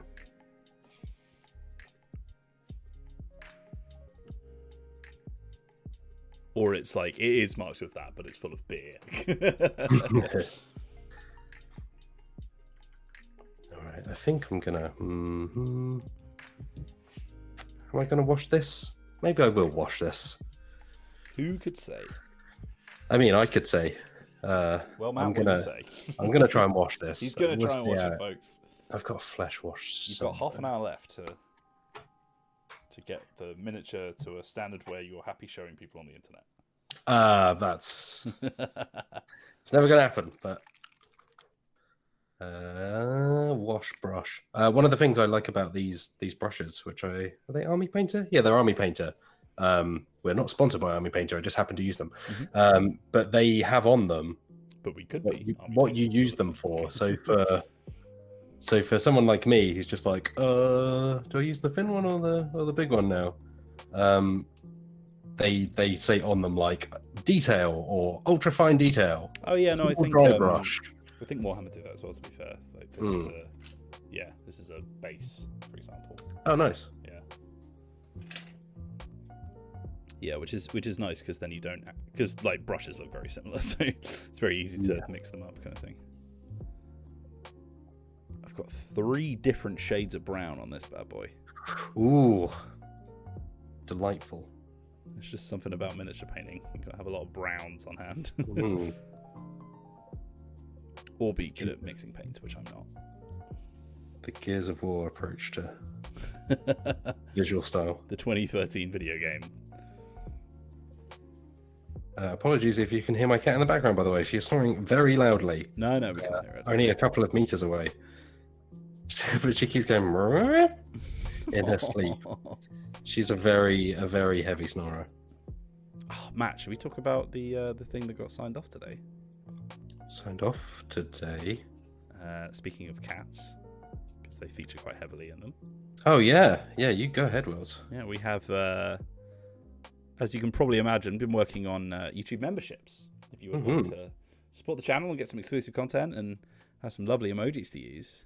And those emojis have now been finished up. If you'd like to do all that, you can't. Not yet. but they are coming. It's coming. It's exciting. We're putting a lot of work into it. We want it to be, want it to be fun, and we want it to reward those who are kind enough to support us. I think we're calling it Dice Club, which is very exciting. Much like the anime After School Dice Club. It's fine. We don't have enough time to start off on an anime discussion right now. Someone says, has anyone asked Wheels about the Total War Rome remaster? And they have not, which is... Yes, Wheels?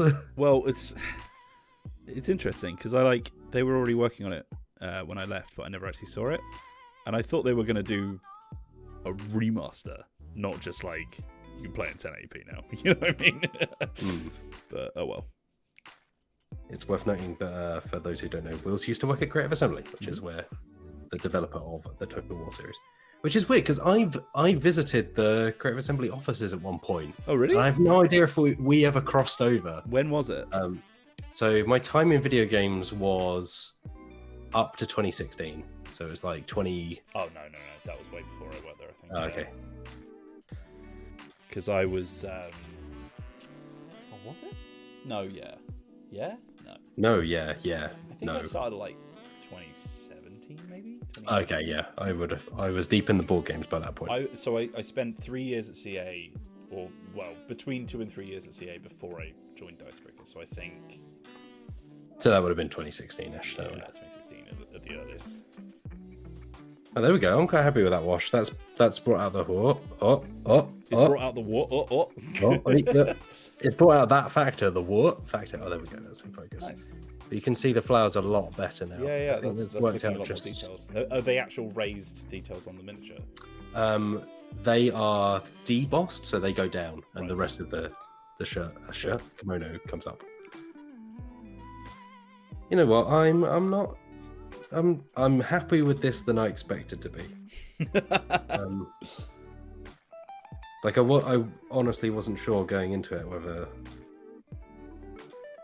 how this was going to work out, because I felt quite intimidated. But it's amazing. Like I say, the amazing thing with washes is just they are, yeah. They can be so transformative. Johnny called them "make look good" water. They're great. Absolutely great. It's one of the fantastic tools you have. Just like dry brushing, which we'll need to get you onto. Yeah, I've tried it a couple of times. I think my main fear with it is always just putting too much on it and having it ruin all the work I've just done, or putting so little on it that it just doesn't work.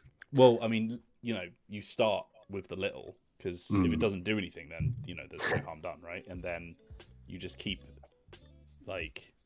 eventually you'll just know how much you're supposed to put on, but you just keep sort of giving it that extra tiny bit more paint and just not working it into the brush quite as much until you find the right amount.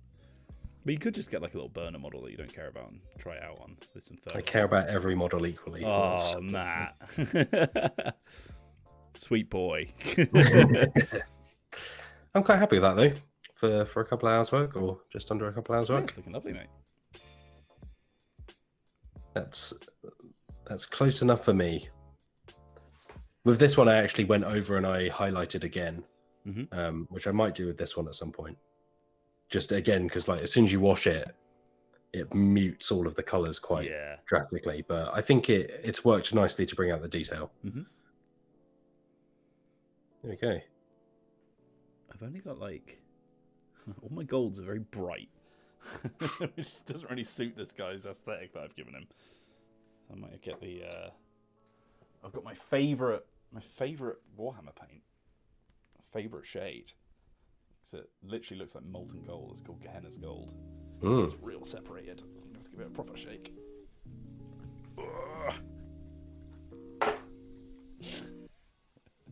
I need to get one of those things they have in laboratories where it spins. Yeah, or when you get I think you can get custom house paints, can't you? And they just put it in a thing and it shakes.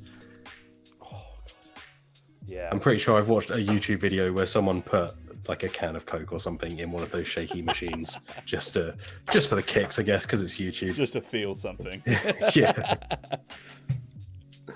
Yeah, this is coming out a lot more red than it should do because it's separated quite a bit, but use this for some belt buckles. Well, that might work, right? If you're not looking for a super bright gold, if it comes out a little more reddish. Yeah, it's more bronzy, to be honest. Oh. The cat may be coming. She's arisen. Oh, she coming. Hello. It's because it's within 3 hours of feeding time. Exactly. So time to wake up and start howling until she is fed. Yeah, that's what Rosie does. Oh. Come say hi, Holly. Here we go. Holly. It's just a black blob on the camera. She's a good cat. Cookie Cat says cat, and also Cookie Cat's profile picture looks like Holly. Yeah, if you join as a member of Dice Club, you'll have a Holly emoji. And a honey emoji and a Toto and Rosie emoji. So look forward to that coming soon. Come on then. Good done. There you go. Yeah, you'll be fed in 3 hours. It might also be because my wife will be home in about half an hour. I've actually shut the door to the hall, but she normally goes and sits out there and waits for my wife. She used to wait for me when I came home from work as well. She's so sweet. She's a very sociable cat. Yeah. Toto's UD screaming at me when I come in. Get some attention. Bless him. He loves a bit of affection. Just like I feel like people have like an idea of cats if they don't have one, and it's like they can just be super loving. Like, yeah, I've never met a cat as loving as Holly. Like, I've had cats all my life, but she is very. She'll come and tuck into your arm. Yeah. So she'll properly snuggle in, which is not something that I've had cats that lick. I've had cats that like the classic head, like loving headbutt. Yeah. They just slam their head into your hand, and that's the way they show affection. But yeah, I think it's kind of a misnomer that people or that cats are antisocial. I think they're independent, but that just means you have to work to make friends with them to earn their respect. Exactly right. You have to give them the respect they deserve. Yeah, or just feed them twice a day. And then they'll respect you by default. Okay, I'm now giving the whole model a once over with Agrax. Just start bringing out some of the details. Nice. It's going to be an exciting few weeks, really, for Dicebreaker and Hull. We've got our new video hire joining very soon. I think I can. I'm not going to say the exact day because I want it to be a nice surprise, but it is later this month. Imminent. Yes, it's very imminent. We have a lot of other exciting stuff going on. We've played a game for this weekend, Wills, and then I believe you're joining Alex Meehan for another game. Potentially, honestly, as soon as it's said on video, it will become cursed. Yeah, we not had much time this week because Loli's is on holiday, and we had a bank holiday on Monday, so it's been difficult for me to do an entire week's worth of videos on my own. But we're working on it. That's why we ended up doing 2 streams this week. But to be fair, I do love streaming Magic the Gathering Arena. We will have to play at some point. I would like to be severely beaten once again. We should do like a little Dicebreaker tournament or something, You know what? I've always wanted to play more draft. I have several like booster boxes under my bed, including one of the Unsets, which are those who aren't familiar. They're not tournament legal. Yeah. Like Unsets aren't tournament legal because they're basically where they put all the wild ideas that would never be able. They're just not balanced. Joke decks, basically. Yeah, but that makes them really fun because you get stuff like high five people to get back life. If you can get a stranger to high five you, you'll get back a life point. And there's stuff like that. So really interestingly, there's a talk with Richard Garfield from GDC, and he talks about like lessons that he's learned as a game designer, kind of thing. And he talks about those unsets, and he's like, one of the lessons that he learns is like, if you don't want someone to do something, don't reward them for it, kind of thing. Where it's like, if you incentivize something in your mechanics, like people will do it, even if it's not fun. Yeah. And one thing with the Unset is like they did this set, I think it's like the one with the clown on or whatever, where it's like a sort of jokey kind of like laughing set. And the whole vibe was like, you had cards that had reactions, but instead of reacting to something in the game, they'd react to something that the other player did. So like if they sneezed, then something would happen, or if they laughed, then something would happen, or whatever. But because people then knew that was a thing, they would do like whatever it took to not laugh, not smile, not anything, whatever. So they ended up like having a really bad time because they were like, well, like I lose the game if I laugh, so I'm just gonna make myself really serious and stuff. Yeah. And so, I think that's where mixing those things and putting it in the format of we're playing a game of Magic the Gathering, but also here's all this external stuff doesn't make sense. I think something that does do a good job of that is Don't Get Got, the big potato game, where it's the whole point of it is you play it over a day or week or even a month, and it's kind of real life thing. So you're trying to trick people into like saying something or to ask it. I think the most simple one that everyone gets is you can ask someone, guess what? And if they reply what, then you score a point. Guess what? Things Don't like get that. got. Yeah. Victor Urati, or Uriart, apologies, says, has done super chat. Thank you, Victor, and says, is that a copy of Container I spy in the background? Would you guys ever post a shelfie? It is in fact a copy of Container. Well, You've clearly never come across the Dicebreaker channel before, because I mention it every moment I can that I love Container. Here's 3 interesting things from that comment. First of all, I've just realised I missed the super chat from earlier, so sorry, but thank you very much for the laughing pear emoji from Jeremy Rock. Thank you very much for that super chat. Second thing is, as we were talking about membership stuff, maybe it's 2, not 3. As we were talking about membership stuff, one of the things that obviously we'll get from members is, or for members rather, is like exclusive video stuff.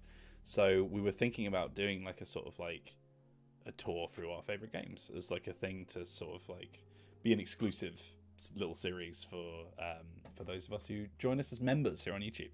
So look forward to that. Very exciting. Again, can't be done yet. Yeah, we don't have, like, to be upfront, we don't have a timeline on when this will launch yet, because we want to make sure we do it right, and we want to make sure that if you're giving us your hard-earned money, that we're, you know, respecting that and giving you back something that feels like it's worth the value. Yeah. So we've got a lot of ideas kicking around, and there'll be no doubt many ideas that we come up with in the future, but it's exciting. I think it's we're all keen to do more of this stuff. Yeah. We all have a lot of games, and we have a lot of stuff that we want to show off all the time, and you can only get so much into 4 or 5 videos a week. Which is kind of, it's the fun of the podcast. For those who haven't listened to the podcast, is that's basically where we put, that might as well just be called the everything else video, because that's where we put everything that we can't cram into another video. Oh, look at this. All right, Ryan Johnson. Right, here is the finished product for now anyway, as far as I can get on a stream. Oh, Willis, that looks amazing. His name is. But yeah, that's like a pretty standard like paint job for me. Like, that's not in quality, I mean like the color palette is like a very sort of, a lot of my miniatures look like this, just sort of very rusty and dull metals and leathers and stuff, because I mean first of all, most miniatures have that kind of stuff on them, but also like they're quite satisfying to paint, like earthy tones and things like that. Just give it more of a white background so you can see it a little bit better. Yeah, that was fantastic, Wes. Go on, do a focus. Go on. Oh no, wait, what am I talking about? It's on manual, isn't it? Lol.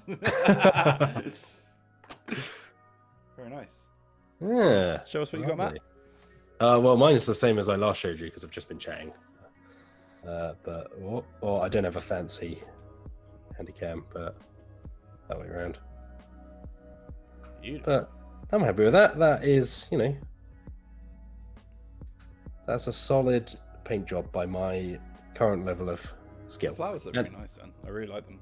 Thanks. I think they're a nice little touch. But yeah, I'm particularly, it's because it's been a while, I felt a bit nervous about coming back, because I just feel like it's the muscle memory, right? It's like knowing what to do and how to do it. I think that's why I subconsciously picked that miniature, because it's lots of metal, lots of leather, like it's a lot of the stuff that I'm used to. Fall into a familiar groove. Yeah, exactly.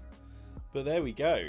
We've got about 8 minutes left on the stream, but I think we're both pretty much done, so we could just have a little natter for the last 5 minutes. If people want to throw us some questions to answer in the chat, go ahead. But a little FAQ if you like.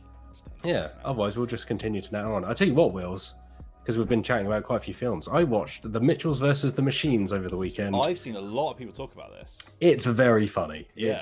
I thought it'd just be one of those kid films that, you know, like family friendly film that kind of trundles along, is perfectly fine. But it's very good. It's very sweet. It's got a good message.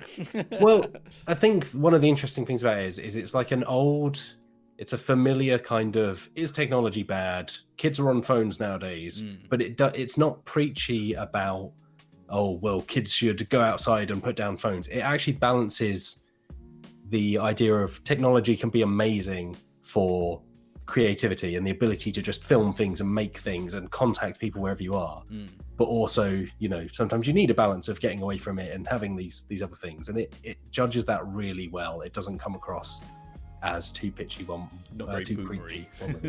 Yeah, exactly. Also, it has a lot of funny jokes. It's from I can't remember the name of the animation studio. but they did Into the Spider-Verse, they did the Lego Movie. Okay, yeah. It's got a great visual style. I think it's produced by Lord and Miller, who did the Lego Movie and 22 Jump Street and Cloudy with a Chance of Meatballs. I love the Lego Movie. It falls into that of like, you go in not expecting much, just thinking it will be fine, and actually it's very sweet. It's visually, it pops. It's got an incredible soundtrack. There are 2 Los Campesinos songs. There's Grimes. There was BTS in the trailer, but not BTS in the film. That was a disappointment. But generally, the soundtrack is incredible. It looks really good. It sounds really good. It's a great film. There we go. That's my film recommendation of this week. We've got a few questions in the chat. Let's go from the top down. First of all, Angel Beat says favorite Star Trek. I don't really watch Star Trek, so I'm going to throw this one to you. I had never watched much Star Trek until my wife and I started watching Next Generation together. She had grown up with a lot of Star Trek. I grew up watching Red Dwarf. Right. So Next Generation's good. It is not, parts of that show have not aged well. There is one particular episode that really has not aged well and is really, even at the time, I think would have been very poorly judged. Is Next Generation Picard? Yeah. Who is obviously great. Yeah. And Geordie LaForge and Riker and so on. I will say that I hate Deanna of Troy, because Deanna of Troy exists as a character that is basically Basil exposition, because she just speaks out loud what characters are feeling, which feels like a cheap way out of writing like scenes where you show don't tell. Instead she goes, Captain, they're experiencing sadness. It's like, just write characters to that's one of my main gripes with Next Generation, other than the fact that parts of it are poorly judged. I like the first reboot film, and I liked Wrath of Khan. There we go. Cool. Next one. What RPGs do you have coming up? And I can answer this one. We have been looking to sort out 2 Let's Plays, and both of those, it will depend, because we're getting guest GMs in for them. But one of those is Symbaroum by Free League Publishing, which is the game that was recommended on one of our first list videos, which is 10 RPGs that aren't Dungeons & Dragons by Johnny. But the other one that I'm really excited about, which we're waiting for Lodi to come back for, is Anemone Story, which is an RPG but based on those kind of like Pocket Monster universes, like Digimon, like Pokemon, like the other ones, Beatamon and stuff, like like games where the things that you're playing with, so not like Yu-Gi-Oh or things like that, but like stuff that were like linked to games, but where the subject of that game was like your little companion kind of thing. So you'd have like a little Pikachu or something like that was following you around. So it's got that vibe. So you create a character, but you also create your Anemone, which is like your little familiar dude that comes around. And I think they have their own voice as well, which is interesting. Yeah, I think that's right. And you develop a relationship with them, but you can also have moments of drama where you might fall out and have to resolve those to develop your personal relationship with them. Yeah, and they can like evolve and all that kind of stuff. Like, it's looking very exciting, which is going to be a lot of fun. But that's Anemone Story, which is ANIMON, if you want to give that a Google. There's a story on the site. There is a story on the site. Go on over to dicebreaker.com and find the page on itch if you want to give it a buy yourself. It's a very indie RPG, so go give them some support and love. But next question is, did Wheels dress as Matt, or did Matt dress as Wheels from Copycat 94? We realised this when we took the selfies for the thumbnail for this, because we hadn't been on video call this morning. So I sent it across to Wheels and then realised that we were wearing the same stuff, which is not the first time it's happened. You and I dress a lot of the same. A lot of the same. That was almost a sentence. We dress the same a lot, especially when we both had. I haven't worn it in a while, but we both have that Wood for Sheep t-shirt. Yeah, and for some reason, we both only got one of them, right? But like for some reason, every single time that I wore it, Matt also seemed to be wearing and it. Big Deck Energy was the other one, so we had to. At one point, that was it. We were sending messages to be like, "Are you wearing it today, or am I?" Yeah, which is very good. Of course, you can buy those for yourself if you go over to dicebreaker.myshopify.com. You can always be plugging. Always be plugging. ABC. We've also got a question from, oh god, where did it go? Has Wheels gone mad with power yet? From Simply Dave MN. I'll let you answer that, Matt. Have I gone mad with power? I don't know. No, you're doing an incredible job. I think the only moment where we've seen me go mad with power is playing Magic the Gathering online. Like one of my combos is popping up and I'm like maniacally laughing. Yeah, that's where your power fantasy gets realized. It's in Magic the Gathering. Aaron says, I came in late. What are you talking about? Anything and everything. Literally, there is always no the theme. way on these streams. No theme whatsoever. Oliver Morgan says, how do you guys deal with a lack of motivation? Mine wavers a lot and watching you guys paint helps. I think genuinely these streams help a lot because like I said, I haven't painted since like the Johnny stream. Not because like I'm not like taking a sacred oath or anything. Just haven't really got around to it. I've been super busy. It's been busy, yeah. But like I just haven't had the desire to paint. So now that I've done that, like I'm feeling a bit more like, oh yeah, maybe I'll do some more in the near future. What about you, Matt? In general, or just with painting? I just personal creative projects, I guess. Yeah, I think it can definitely be hard. Like I definitely have days where like the job is to write, but sometimes writing you really have to force it out. But sometimes it's just giving yourself space and not, if you force something, eventually it'll snap, and that won't help. So sometimes it's just realizing that sometimes it can be better to take half an hour to just breathe or to do something else, just to kind of like flush things out a bit and feel a bit clearer.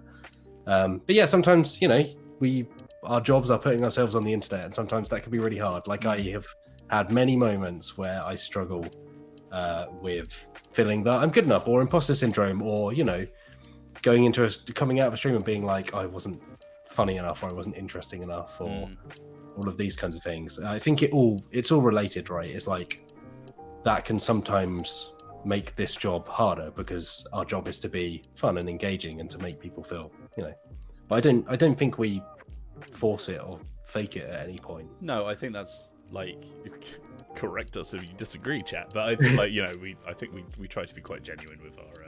Which is why, like, we'll have times where, like, I saw some comments in the Ticket to Ride Let's Play where they were like, "Oh, Loli's was being a bit harsh." It was like, Loli's just hates Ticket to Ride, so we don't cover it up, we don't hide it.